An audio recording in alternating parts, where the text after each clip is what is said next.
I'd like to talk for a moment about spike prime and stall detection. Recently, a question has been asked in one of the spike prime, spike essential groups about how to detect when a motor is stopped by some external force, an, an obstacle maybe, or an end stop. And what you see right now is a solution that has been proposed. And while this solution is not entirely wrong, it is not entirely right either.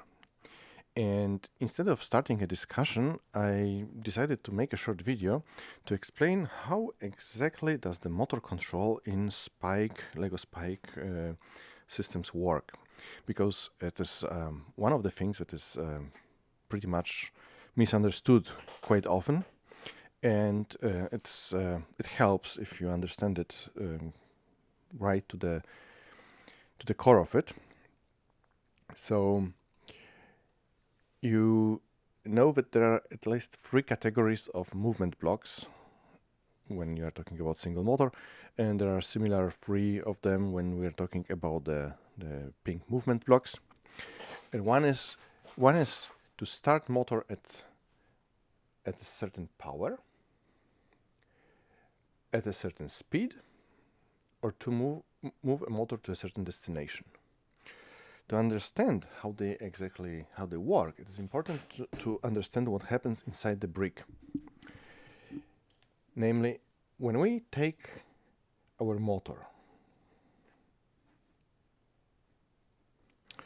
it receives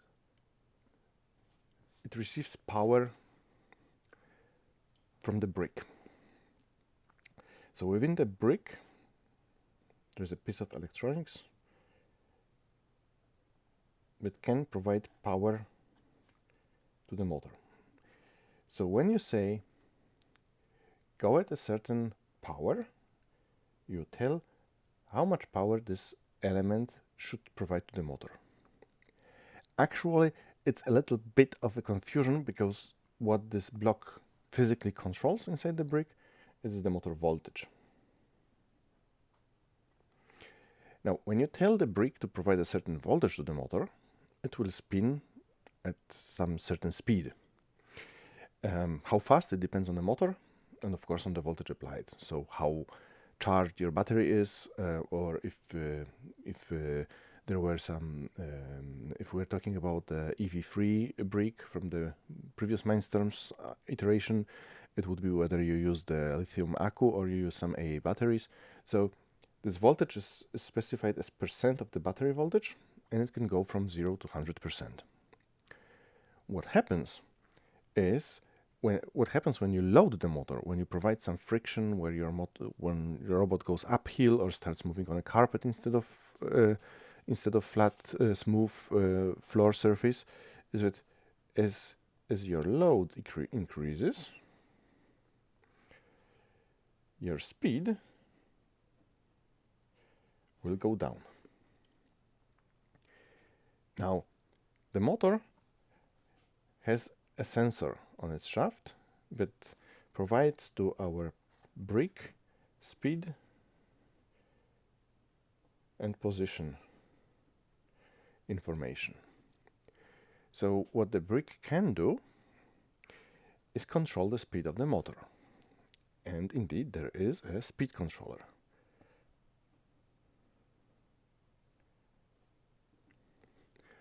What it does, it takes the speed information from the motor, and if you use, instead of using the percentage of power block, you use the block percentage of speed, then it will keep comparing the speed that the motor is running at against what it should run at, and will adjust the power block up and down accordingly to get the motor to run at a specified speed.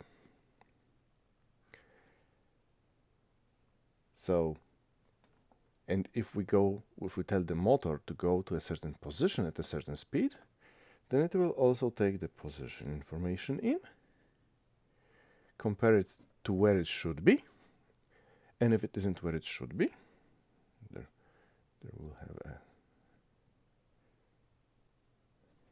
position controller. And if we are not there where we should be, it will adjust the speed of the motor up or down, or the set point for the speed controller, up or down. The speed controller will check what the motor is, at what speed is running, increase the voltage or decrease the voltage to accelerate it or brake it, and the motor will follow.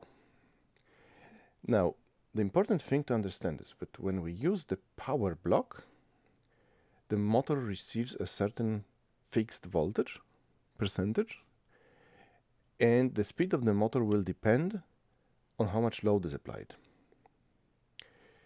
If we use the move at percentage speed block, then we've got a speed controller there, which means that when we load the motor, as long as the controller can still increase the voltage and increase the power that's fed to the motor, the speed will not drop.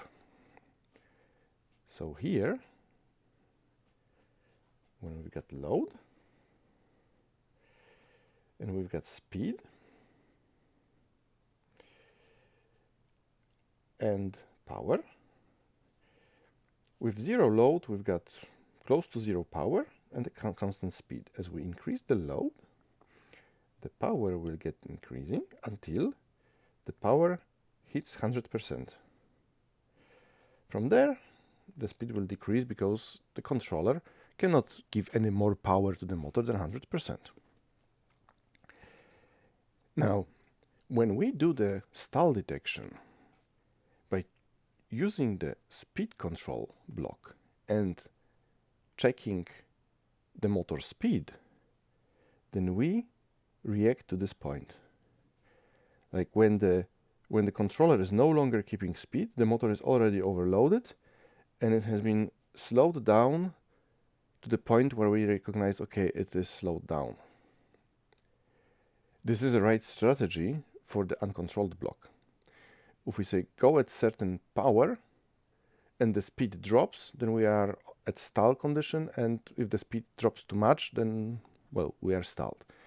If we go for the speed control block, we should not be watching the speed of the motor, because it will only drop when the speed controller is overloaded already. We should instead watch the power, because we will notice that the motor is struggling when this power gets up here.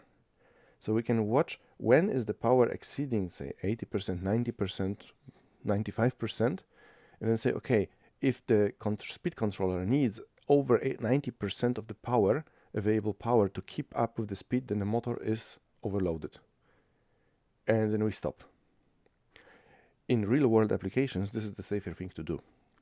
In real-world application, if you overload a speed-controlled motor to the point where it actually slows down and stops, then you most likely have burned the motor, unless some secondary safety will catch it. So, how does it look in practice? It looks best like this. And which of those two we'd use depends on what behavior do we want to have.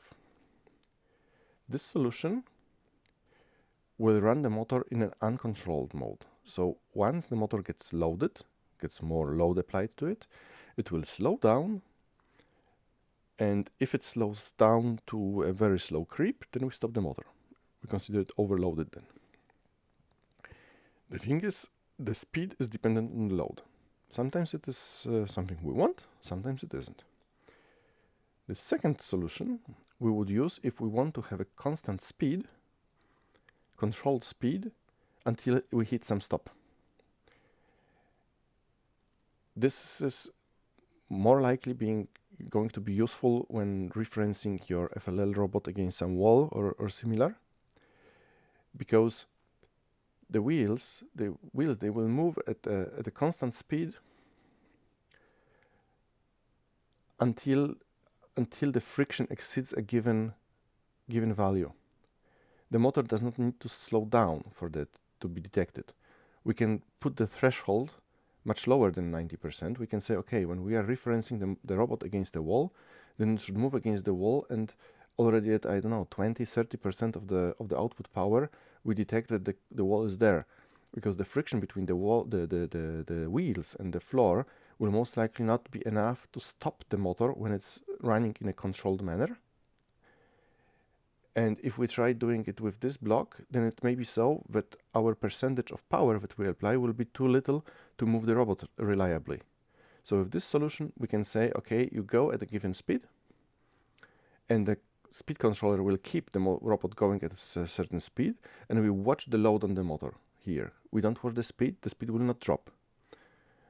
But we watch the load, and as soon as it touches the wall and tries to push against the wall, then the torque of the motor is going to increase, and so the current consumption, the power draw will increase, and this value here will jump, and yet before the wheels slip, we'll stop the motor. So we actually grab it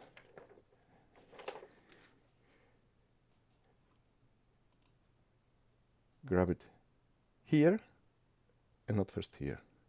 Or we can actually grab it even here and not here. Thank you for your attention.